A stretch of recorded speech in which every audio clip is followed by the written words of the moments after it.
நம்ம கையு பட்டதும் பாரு. உன் ஜாதகம் இதுதானே?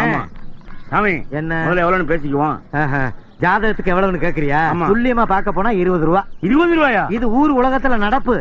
நான் வாங்குறது 15 தானே? 15? அது பல பேர் வைக்கிற ரேட்டியா? நான் வாங்குறது 10 ரூபா தானே? 10 ரூபாயா? மத்தவங்களுக்கு 10 ரூபா, உனக்கு 5. 5 ரூபாய் அதிகம் சாமி. அதெல்லாம் அயோக்கிய பையில கேக்குறது. நான் வாங்குறது 4 ரூபா தானே? 4 ரூபாயா? 4 பேரு 4 விதமா பேசுவாயா? நான் வாங்குறது 3 ரூபா தான். ஆம்பளைக்கு 2 ரூபா, பொம்பளைக்கு 1 ரூபா. சரி பேசுறாரு பேச்சு. ரேட்ட குறைக்கிறியா? உனக்கு பரிகாரம் தாண்டி. உன் பேர் முருகேசன் தானே? ஆமா. 27ஆம் தேதி வெள்ளிக்கிழமை தானே பிறந்த? ஆமா. இன்னும் 2 நாள். எப்படி 2 இரவு ஒரே ஒரு பகல் தான். உங்களுக்கு நல்ல நேரம் இருக்கு. அதுக்குள்ள என்ன அனுபவிக்கணுமோ அனுபவிச்சுக்கங்க. அப்புறம் அதுக்கு பின்னாடி இந்த வீட்டுல கருமாதி நடக்கிறது உறுதியா. என்ன சொல்றீங்க? என்ன சொல்றது? உயிர் வேணும்னா பரிகாரம் பண்ணியாகணும். அப்படியா? ஆமா. என்ன பரிகாரம்? என்ன பரிகாரமா?